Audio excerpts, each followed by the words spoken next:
The fiscal cliff is a name coined by Ben Bernanke, who is the chairman of the United States Federal Reserve, when he was describing the upcoming reduction in the United States federal deficit.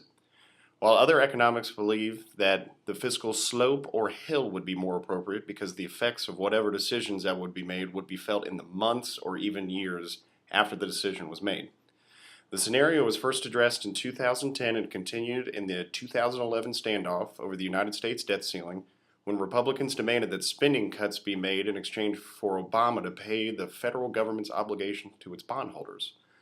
The deadline was to take place on January 1st of 2013, when the Bush-era tax cuts were set to expire. And it was argued and analyzed until the final hours of 2012, which is the last moment that Congress had to even make a decision. With the tax breaks expiring, all U.S. taxpayers would have an increase in their taxes.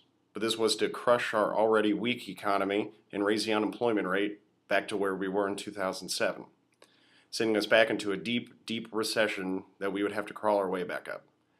The legislative gridlock came from the parties not agreeing where the cuts should be made exactly, and if anyone or who should have tax increases. So on January 1st, 2013, Congress passed a deal in the middle of the night to ease the fiscal cliff. The House and the Senate largely voted just to continue the Bush-era tax cuts. This will keep the economy afloat, but the deficit is still compounding. The argument was heated over where exactly the across-the-board cuts should be taken from. The bill was far from lawmakers' $4 trillion grand bargain ideal scenario, and both sides of the floor were shooting for this grand bargain. In the original draft on January 1st, our taxes did get raised slightly for everyone, and not just the top 2%, which Obama had his entire campaign founded on. Going against his promise of not raising taxes on the lower middle class, Obama's approval rate did drop about 4 points to 47%.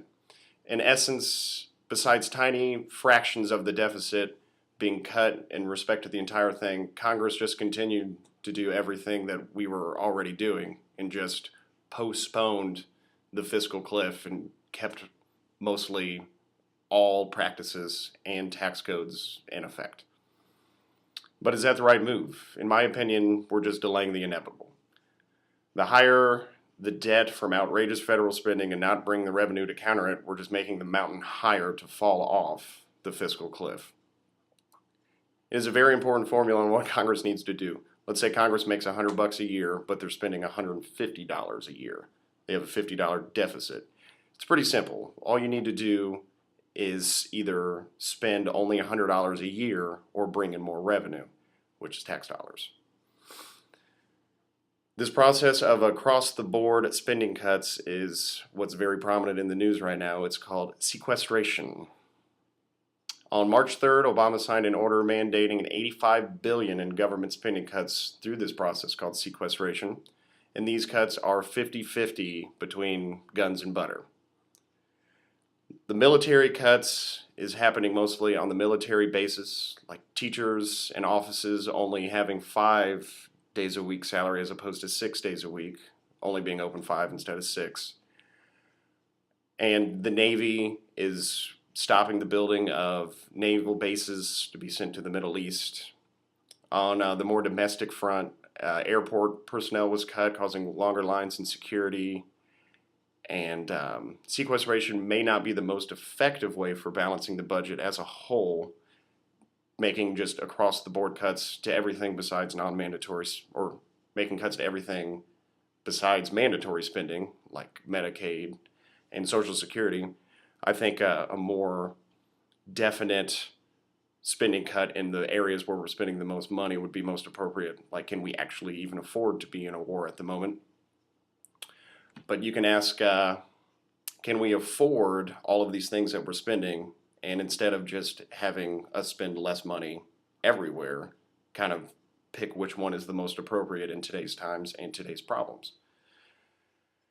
I think a combination of sequestration and a more specific cut towards something that's taking a big chunk out of the budget would be the most effective. And currently, at the moment, we will be in this exact same situation, in my opinion, in about 10 years. We're just shaving off tiny percentages of the entire budget and we're really not making much of a dent at all.